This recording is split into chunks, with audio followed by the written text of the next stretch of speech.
ಇವತ್ತಿನ ದಿವಸ 2016-17ನೇ ಸಾಲಿನಲ್ಲಿ ನಡೆದ ಗ್ರಾಮ ಪಂಚಾಯತ್ ಚುನಾವಣೆಯಲ್ಲಿ ಸ್ಪರ್ಧಿಸಿ ಕರ್ನಾಟಕ ರಾಜ್ಯದ ದಾವಣಗೆರೆ ಜಿಲ್ಲೆಯ ಹೊನ್ನಾಳಿ ತಾಲೂಕಿನ ಕಸಬಾ ಹೋಬಳಿಯ ಮಾಸುಡಿ ಕ್ಷೇತ್ರದಿಂದ ಮಾಸುಡಿ ಗ್ರಾಮ ಪಂಚಾಯತಿಗೆ ಸದಸ್ಯರಾಗಿ ಆಯ್ಕೆಯಾಗಿರತಕ್ಕಂಥ ಶ್ರೀಯುತ Ramesh PG son of Srinivas PG ಇವರಿಗೆ ನಮ್ಮ ಗ್ರಾಮ ಸ್ವರಾಜ್ಯ ಸಾಮಾಜಿಕ ಸೇವಾ ಸಂಸ್ಥೆಯವರು ಸಂದರ್ಶನ ಮಾಡುತ್ತಿದ್ದೇವೆ. ಈ ಒಂದು ಸಂದರ್ಶನ ಕಾರ್ಯಕ್ರಮಕ್ಕೆ ಅವರಿಗೆ ತುಂಬ ಹೃದಯದ ಸ್ವಾಗತವನ್ನು ಬಯಸಿದ್ದೇನೆ. ನಮಸ್ತೆ ಸರ್. ನಮಸ್ಕಾರ ಸರ್. ನೀವು ಗ್ರಾಮ ಪಂಚಾಯತ್ ಸದಸ್ಯರಾಗಿ ಆಯ್ಕೆಯಾಗಿದ್ದೀರಾ, ತುಂಬಾ ಒಳ್ಳೆಯದು. ಇದಕ್ಕೂ ಮುಂಚೆ ಸರ್ ಏನೆಲ್ಲ ಕೆಲಸ ಕಾರ್ಯಗಳನ್ನು ಮಾಡ್ಕೊಂಡು ನಿಮ್ಮ ಕಾಯಕವನ್ನು ಮಾಡ್ತಾ ಇದ್ದೀರಿ ಸರ್? ಈ ಹಿಂದೆ ಇದಕ್ಕೂ ಮುಂಚೆ ನಾನು ಟ್ರ್ಯಾಕ್ಟರ್ ಓಡಿಸ್ತಾ ಇದ್ದೆ. ಅದಾದ ನಂತರ ವೆಹಿಕಲ್ ಡಿಪಾರ್ಟ್ಮೆಂಟಿಗೆ ಬಂದು ಟೂರಿಸಮ್ ವೆಹಿಕಲ್ ಮಾಡ್ಕೊಂಡೆ. ಖಂಡಿತ. ಈಗ ಅದನ್ನೇ ಕಂಟಿನ್ಯೂ ಮಾಡ್ತಾ ಇದ್ದೆ. ಬಟ್ ಈ ವರ್ಷದಿಂದ ಈ ಕಡೆ ಗ್ರಾಮ ಪಂಚಾಯತಿಗೆ ಬಂದಿದ್ದೀನಿ, ಸದಸ್ಯನಾಗಿ ಕೆಲಸ ಮಾಡ್ತಾ ಇದ್ದೀನಿ. ಖಂಡಿತ ಒಳ್ಳೆಯ ಸರ್. ಹಾಗೇನೆ ನಮಗೆ ಬಹಳ ಹೆಮ್ಮೆ ಅನಿಸ್ತು, ನೀವು RSS ಮೂಲಕ ಈ ಒಂದು ಸಂಘಟನೆ ಮಾಡಿಕೊಂಡು RSS ನಲ್ಲಿ ಗುರುತ್ಕೊಂಡು ಮಾಡ್ಕೊಂಡಿದ್ದಾರೆ ಅಂತೇಳಿ. ಸರ್ ಅದ್ರ ಬಗ್ಗೆ ತಮ್ಮ ಮನಸ್ಸಿಗೆ ಹೇಳಕ್ಕೆ ಇಷ್ಟಪಡ್ತೀರಾ? ಖಂಡಿತ. RSS ಬಂದು ನಾನೇನು, ನನ್ನ ಸಮಾಜ ಏನು, ನಾನು ಸಮಾಜಕ್ಕೆ ಏನು ಮಾಡ್ಬೋದು, ಸಮಾಜ ನನಗೇನು ಮಾಡ್ಬೋದು ಅಂತ ಹೇಳಿ ಬಹಳ ವಿಚಾರಗಳನ್ನ ನಾನು RSSನಿಂದ ತಿಳ್ಕೊಂಡಿದ್ದೀನಿ. ಖಂಡಿತ. ಹಾಗಾಗಿ ನಾನು ಯಾವತ್ತು RSSಗೆ ಋಣಿಯಾಗಿರ್ತೇನೆ.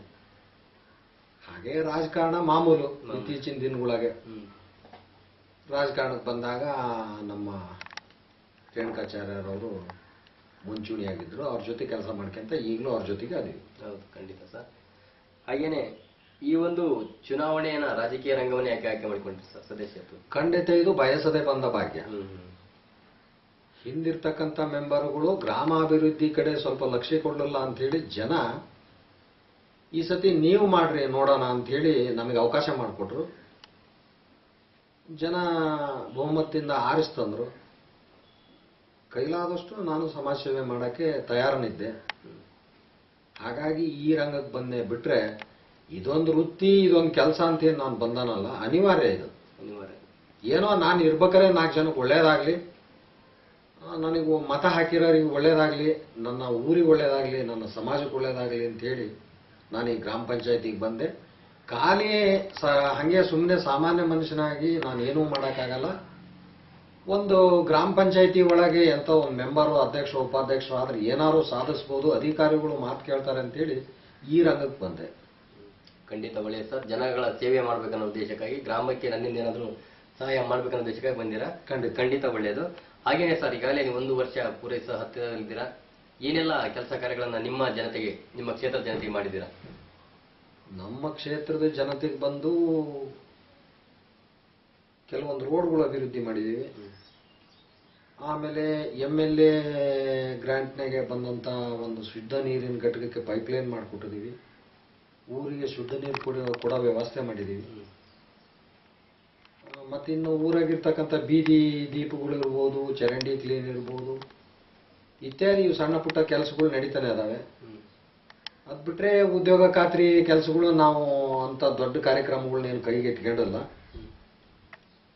ಮುಂದಿನ ದಿನಗಳಿಗೆ ನೋಡೋಣ, ಅನುಕೂಲ ಆದರೆ ಇನ್ನು ಕಳೆದ 4 ವರ್ಷದಾಗೆ ಉದ್ಯೋಗ ಖಾತ್ರಿ ಒಳಗೆ ಕೆಲಸ ಮಾಡ್ಬೋದು ಅಂತ ನಾನು ಅನ್ಕೊಂಡಿದ್ದೀನಿ. ಬಟ್ ಉದ್ಯೋಗ ಖಾತ್ರಿ ಕೆಲಸ ನಮಗೇನು ಅಷ್ಟು ಅನುಕೂಲ ಅನ್ಸಲ್ಲ. ಬಟ್ ನಾನು ಇವತ್ತು ಏನೇ ಮಾಡ್ಬೇಕಾದ್ರೂ ಸ್ವಂತ ಬಂಡವಾಳ ಹಾಕಿ ನಾನು ಕೆಲಸ ಮಾಡಿಸಿ ಲೇಬರ್ ಮೇಲೆ ಪೇಮೆಂಟ್ ತಗೋಬೇಕಾಗತ್ತೆ. ಹಾಗಾಗಿ ಲೇಬರ್ಗೆ ಹಾಕಿರೋ ಪೇಮೆಂಟ್ಗೆ ಸಂಘ ಸಂಸ್ಥೆಗಳು, ಅನೇಕ ಸಂಘ ಸಂಸ್ಥೆಗಳು ಬಂದದಾವ. ಈಗ RLHP ಇರ್ಬೋದು, ಇತರೆ ಸಂಘಗಳು ಇರ್ಬೋದು, ಸಾಮಾನ್ಯ ಜನರಿಗೆ ಪ್ರಚೋದನೆ ಮಾಡ್ತಾ ಇದಾರೆ. ಬಂದು ನಿಮ್ಮ ದುಡ್ಡು ನಿಮ್ಮ ಅಕೌಂಟಿಗೆ ಬಂದದ್ದು ನೀವು ಯಾಕೆ ಬಿಡಿಸ್ಕೊಡ್ತೀರಿ ಅಂತೇಳಿ. ಹಂಗಾಗಿ ನಾನು ಸಾಲ ಸೋಲ ಮಾಡಿ ಕೆಲಸ ಮಾಡಕ್ ಹೋದಾಗ ಅವ್ರ ಅಕೌಂಟಿಗೆ ದುಡ್ಡು ಬಿದ್ದದನ್ನ ಬಿಡಿಸ್ಕೊಡದೇ ಇರೋ ಇತಿಹಾಸಗಳು ಬಹಳ ಅದಾವ. ಹಿಂಗಾಗಿ ಗ್ರಾಮ ಪಂಚಾಯತಿ ಒಳಗೆ ನಾವು ಏನೂ ಬಂಡವಾಳ ಸ್ವಂತ ಹೂಡಕ್ಕಾಗಲ್ಲ. ಸರ್ಕಾರದಿಂದ ಬಂದಂತ ಅನುದಾನಗಳನ್ನ ನಮ್ಮ ಕೈ ಬಳಸಕ್ಕೂ ಆಗ್ತಾ ಇಲ್ಲ. ಏನು ಬರ್ತಾನೂ ಇಲ್ಲ ಅನುದಾನಗಳು. ಮೊನ್ನೆ 14 ಫೈನಾನ್ಸ್ ಅಂತ ಬಂದಾಗ 10 ಲಕ್ಷ ರೂಪಾಯಿ ಅಮೌಂಟ್ ಬಂತು. 25% SC/ST ಇಟ್ರು, 25% ಕರೆಂಟಿಗಿಟ್ರು, 25% ಅಂಗವಿಕಲರಿಗಿಟ್ರು. ಇನ್ನು 25%ನೊಳಗೆ ನಾವು ಏನ್ ಮಾಡಕ್ ಸಾಧ್ಯ? ಒಂದು ಗ್ರಾಮ ಪಂಚಾಯತಿ ವ್ಯಾಪ್ತಿಗೆ 6 ಹಳ್ಳಿ ಬರ್ತಾವ ನಮಗೆ. ಆ 2.5 ಲಕ್ಷದಾಗೆ 6 ಹಳ್ಳಿಗೆ ಏನೆಲ್ಲ ಮಾಡಕ್ ಸಾಧ್ಯ? ಇದೇನೋ ಮಾಡಕ್ಕಾಗಲ್ಲ ಅಂತ ಹೇಳಿ ಕಳೆದ 9-10 ತಿಂಗಳಿಂದ ಸಿಬ್ಬಂದಿ ವರ್ಗ ಸಂಬಳ ಬಾಕಿ ಇತ್ತು. ಅವ್ರಿಗೆ ಅಲ್ಪ ಸ್ವಲ್ಪ 3 ತಿಂಗಳದೋ 4 ತಿಂಗಳದೋ ಸಂಬಳ ಹಾಕಿ ಕೊಟ್ವಿ, ಸುಮ್ಮನೆ ಕೂತ್ಕೊಂಡ್ವಿ. ಅದನ್ನು ಹೊರತುಪಡಿಸಿದ್ರೆ ಸರ್ಕಾರದ ಯಾವುದೇ ಅನುದಾನ ಇನ್ನೂ ಬಂದಿಲ್ಲ 1 ವರ್ಷಕ್ಕೆ. ಖಂಡಿತ ಸರ್, ಸರ್ಕಾರ ಕೊಡ್ತಕ್ಕಂಥ ಅನುದಾನ ಸಾಕಾಗಲ್ಲ ಅಂತ ಈಗಾಗಲೇ ಹೇಳಿದ್ರಿ. ಹಾಗೇನೆ ಸರ್ಕಾರ ವೈಯಕ್ತಿಕ ಅನುದಾನಗಳನ್ನು ಕೊಟ್ಟು ಇನ್ನೂ ಕೂಡ ಪಂಚಾಯಿತಿ ಸದಸ್ಯರುಗಳ ಒಂದು ಅಭಿವೃದ್ಧಿ ಕಾರ್ಯಗಳಿಗೆ ಹೆಲ್ಪ್ ಮಾಡಬೇಕಂತ ನಾವು ಕೂಡ ಕೇಳ್ಕೊಳ್ತೇವೆ. ಅದೇ ರೀತಿ ಸರ್, ಸರ್ಕಾರ ನಿಮಗೆ ಗೌರವಧನ ಕೊಡ್ತಾ ಇದೆ. ಒಬ್ಬ ಗ್ರಾಮ ಪಂಚಾಯಿತಿ ಸದಸ್ಯರಿಗೆ 500 ರೂಪಾಯಿ, ಉಪಾಧ್ಯಕ್ಷರಿಗೆ 600 ರೂಪಾಯಿ, ಒಬ್ಬ ಅಧ್ಯಕ್ಷರಿಗೆ 1,000 ಕೊಡ್ತಾ ಇದೆ. ಈ ಒಂದು ಗೌರವಧನದ ಬಗ್ಗೆ ತಮ್ಮ ಅನಿಸಿಕೆ ಏನು ಸರ್? ಇದು ನನಗೆ ವೈಯಕ್ತಿಕವಾಗಿ ನಾನು ಹೇಳ್ಬೇಕು ಅನ್ನೋದಾದ್ರೆ, ಇವ್ರು ಅದನ್ನು ಕೊಡದೇ ಇದ್ದಿದ್ರೆ ಚೆನ್ನಾಗಿತ್ತು. ಯಾಕಂದ್ರೆ ಇವ್ರು 500 ರೂಪಾಯಿ ಕೊಡ್ತೀವಿ ಅಂತ ಹೇಳಿ ದೇಶ ತುಂಬಾ ಹಲಿಗೆ ಹೊಡೆದು ನಮ್ಮ ಪ್ರೆಸ್ಟೇಜಿಗೆ ಕುಂದು ಬರಂಗ್ ಮಾಡಿದ್ದಾರೆ. ಖಂಡಿತ ಸರ್ಕಾರದವ್ರು 500 ರೂಪಾಯಿ ಕೊಡ್ತಾರೆ ಅಂತ ಪಂಚಾಯತಿಯಿಂದ ನಾವು ಎಲೆಕ್ಟ್ ಆಗಿಲ್ಲ, ಗ್ರಾಮದಿಂದ ಪಂಚಾಯತಿಗೆ. ಬಟ್ ಇಲ್ಲಿ ಏನಾಗೈತೆ ಅಂದ್ರೆ ನಮಗೆ ನಮ್ಮ ಗೌರವಕ್ಕೆ ಧಕ್ಕೆ ತರ ಅಂತ ಕೆಲಸ ಮಾಡಿದ್ರು. ಕೊಟ್ರ ಆತ ತಾಲೂಕ್ ಆಫೀಸ್ ಇರ್ಬೋದು, ತಾಲೂಕ್ ಪಂಚಾಯತಿ ಇರ್ಬೋದು, ಜಿಲ್ಲಾ ಪಂಚಾಯತಿ ಇರ್ಬೋದು, ಓಡಾಡ್ ಕೆಲಸ ಮಾಡ್ಸಕ್ಕೆ ಅವನಿಗೆ TAD ಅಂತೇಳಿ ತಿಂಗಳಿಗೆ ಒಂದು 5,000ನೋ 10,000ನೋ ಕೊಟ್ರೆ ಅವನಿಗೂ ಏನೋ ಅನುಕೂಲ ಆಗ್ಬೋದು. ಹೌದು. ಇದಾದ್ಮೇಲೆ ಇದು 5 ವರ್ಷಕ್ಕೆ ಸೀಮಿತ ಅಂತಾರೆ. ಇದು ಯಾವುದು, ಇದು 500 ರೂಪಾಯಿ. ನಾನು ಸತ್ತಾದ್ಮೇಲೆ ಸರ್ಕಾರದ ಸೇವೆಯಲ್ಲಿ 5 ವರ್ಷ ಇರ್ತೇನೆ. ನನ್ನ ಫ್ಯಾಮಿಲಿಗೆ ಏನ್ ಕೊಡ್ತಾರೆ ಇವರು? ಖಂಡಿತ. ಈಗ ಒಬ್ಬ MLA ಸತ್ರೆ ಅವನಿಗೆ ಇಷ್ಟು ಅಂತ ಕೊಡ್ತಾರೆ. ಹೌದು. ಒಬ್ಬ ಮೇಷ್ಟ್ರು ಸತ್ರೆ ಅವನ ಮಗಗೆ ಇಷ್ಟು ಅಂತ ಕೊಡ್ತಾರೆ, ಅವ್ರ ಮನೆಯವರಿಗೆ ಇಷ್ಟು ಅಂತ ಕೊಡ್ತಾರೆ. ಅಥವಾ ಡ್ಯೂಟಿ ಯಾವುದೇ ಅಲ್ಲೇ ಆ ಮೇಷ್ಟ್ರು ತೀರ್ಕೊಂಡ ಅಂದ್ರೆ ಮಗನ್ ಕರೆದು ಕೆಲಸ ಕೊಡ್ತಾರೆ.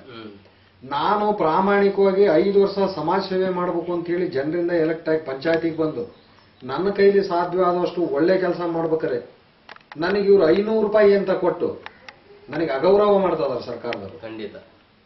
ಹಾಗಾಗಿ ಮುಂದಿನ ದಿನಗಳ ಸರ್ಕಾರದವ್ರು ಎಚ್ಚೆತ್ಕೊಂಡು ಒಂದು ನೋಡ್ರಿ, ಇವತ್ತು ಯಾವುದೇ ವಿಚಾರ ತಗೊಳ್ರಿ ನೀವು, MLA ಪಂಚಾಯತಿ MLA ಎಲೆಕ್ಷನ್ ಮಾಡಬಹುದು, MP ಎಲೆಕ್ಷನ್ ಮಾಡಬಹುದು, ಜಿಲ್ಲಾ ಪಂಚಾಯತಿ ಎಲೆಕ್ಷನ್ ಮಾಡಬಹುದು. ಇವತ್ತು ಯಾರು ಗಂಡು ಮಗ ಅಂತ ಇದ್ರೆ ಅವನು ಗ್ರಾಮ ಪಂಚಾಯತಿಯಾಗಿ ನಿಂತು ಗೆದ್ದು ತೋರಿಸ್ಲಿ. ಖಂಡಿತ. ಯಾಕೆಂದ್ರೆ ರಾಜಕಾರಣ ಸ್ಟಾರ್ಟ್ ಆಗದೆ ಗ್ರಾಮ ಮಟ್ಟದಾಗೆ. ಇವತ್ತು ನಮ್ಮ ಮಹಾತ್ಮ ಗಾಂಧಿ ಹೇಳ್ತಿದ್ರು, ಈ ದೇಶದ ಬೆನ್ನೆಲುಬು ಗ್ರಾಮ ಅಂತ ಹೇಳಿ. ಇವತ್ತು ಗ್ರಾಮದಾಗೆ ಕಳ್ಳರು ಇರ್ತಾರೆ, ಸುಳ್ಳು ಇರ್ತಾರೆ. ಅಲ್ಲಿರೋ ಅಂತ ಹೊಡೆದಾಟಗಳು, ಕಡದಾಟಗಳು, ವೈಷಮ್ಯಗಳು ಇನ್ನೊಂದ್ ಕಡೆಗಿರಲ್ಲ. ಅಷ್ಟ್ರಾಗೂ ಇವನು ಆರಿಸಿ ಬರ್ತಾನೆ ಅಂದ್ರೆ ಅವ್ನು ಗ್ರೇಟ್. ಅಲ್ಲಿ ಆ ಊರಿಗೆ ಅಭಿವೃದ್ಧಿ ಮಾಡಿರ್ಬೇಕು ಒಂದು, ಇಲ್ಲ ಸಾರ್ವಜನಿಕರಿಗೆ ಒಳ್ಳೆನಾಗಿ ಬದುಕ್ತಿರ್ಬೇಕು ಒಂದು, ಅಂತರ್ನ ಅಷ್ಟೇ ಆಯ್ಕೆ ಮಾಡಿರ್ತಾರೆ. ಅವನು ಇನ್ನೂ ಏನಾದ್ರು ನಾನು ಗ್ರಾಮಕ್ಕೆ ಸಮಾಜಕ್ಕೆ ಒಳ್ಳೇದ್ ಮಾಡಬೇಕು ಅಂತ ಅಧಿಕಾರಕ್ಕೆ ಹೋದ್ರೆ ಸರ್ಕಾರದವರು ಕಡಿವಾಣ ಹಾಕ್ಯಂಗ್ ಕುತ್ಕೊಂಡಿದ್ದಾರೆ. NRIG ಅಂತ ದುಡ್ಡು ಬಿಟ್ಟಿದ್ದಾರೆ. ಆ NRIG ವರ್ಕು 10% ಯಾರಿಗೂ ಇಷ್ಟ ಇಲ್ಲ. ಕಾರಣ ಇಷ್ಟೇ, ನಿಮಗೆ ಅವಾಗಲೇ ಹೇಳ್ದಂಗೆ ಆ ಕೂಲಿಕಾರರ ಅಕೌಂಟಿಗೆ ಹಾಕಿದ್ರೆ ಅವ್ರು ಯಾರು ಬಿಡಿಸ್ಕೊಡ್ತಾನೆ ಇಲ್ಲ. ಬೇರೆ ಬೇರೆ ಸರ್ಕಾರದ ಅಧಿಕಾರಿಗಳ ಜೊತೆಗೆ ಸಂಘ ಸಂಸ್ಥೆಗಳು ಮರ್ಜ್ ಆಗಿ ಅವ್ರವ್ರೇ ಗಂಟು ಹೊಡ್ಕಂತ ಈ ವ್ಯವಹಾರ ಮಾಡ್ತಾರೆ. ಇಲ್ಲಿ ಬರ್ತಕ್ಕಂತ ವ್ಯವಸ್ಥೆಗೆ ನಾವು ಮೆಂಬರ್ಗಳು ಏನೂ ಮಾಡಕ್ಕಾಗ್ತಾ ಇಲ್ಲ. ಕಾರಣ ಇಷ್ಟೇ, ಇಲ್ಲಿ ಪಂಚಾಯತಿ ಅಭಿವೃದ್ಧಿ ಅಧಿಕಾರಿ ಅಂತ ಬಂದನು ನಮ್ಮ್ಯಾಗಿನ EO CO ಮಾಡ್ದಂಗೆ ಮಾಡ್ತದಾನೆ.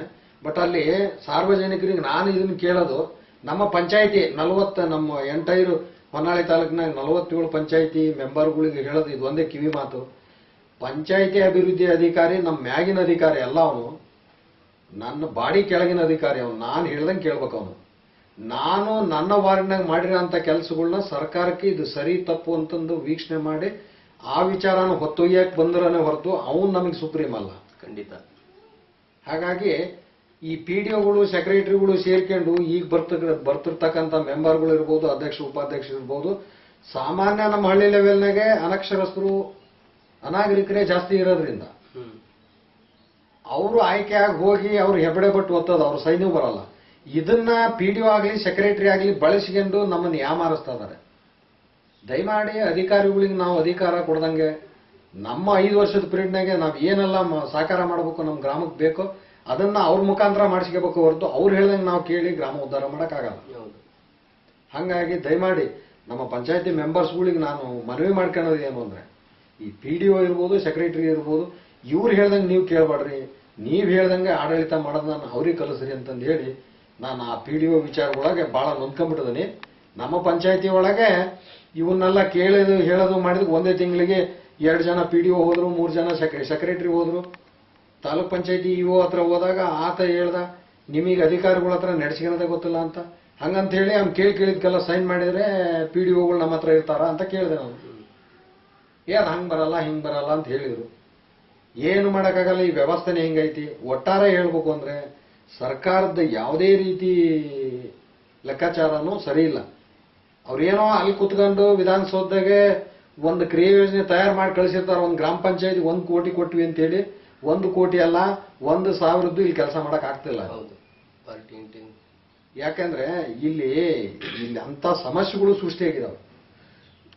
ನಾ ಆಗ್ಲೇ ಹೇಳ್ದಂಗೆ ಏನು ಸಂಘ ಸಂಸ್ಥೆ ಅದಾರಲ್ಲ ಸಪರೇಟು, ಸರ್ಕಾರದ ಜೊತೆಗೆ ಇವ್ರು ಏನು ಒಪ್ಪಂದ ಮಾಡ್ಕೊಂಡಾರೆ ಅಂತಾನೆ ನನಗೆ ಗೊತ್ತಾಗ್ತಿಲ್ಲ. ಅವ್ರು ಯಾಕೆ ಬರ್ತಾರೆ? ಉದಾಹರಣೆಗೆ ಅವ್ರನ್ನ ನಾನು ಕ್ವಶನ್ ಮಾಡಿದೆ, ನಿಮ್ದೇನ್ ಕೆಲಸ ಯಾಕೆ ಬಂದಿರಿ ಇಲ್ಲಿ ಅಂತೇಳಿ. ಅವ್ರು ನಾವು ಸೋಷಿಯಲ್ ವರ್ಕರ್ ಅಂದ್ರು. ಮತ್ ನಾವ್ಯಾರು? ಸಾರ್ವಜನಿಕರು ಕೆಲಸ ಮಾಡಕ್ಕೆ ಅಂತಾನೆ ನಾವು ಬಂದ್ರೆ ನಾವ್ಯಾರು? ಮತ್ತೆ ನಾವು ಸೋಷಿಯಲ್ ವರ್ಕರ್ ಅಲ್ವಾ?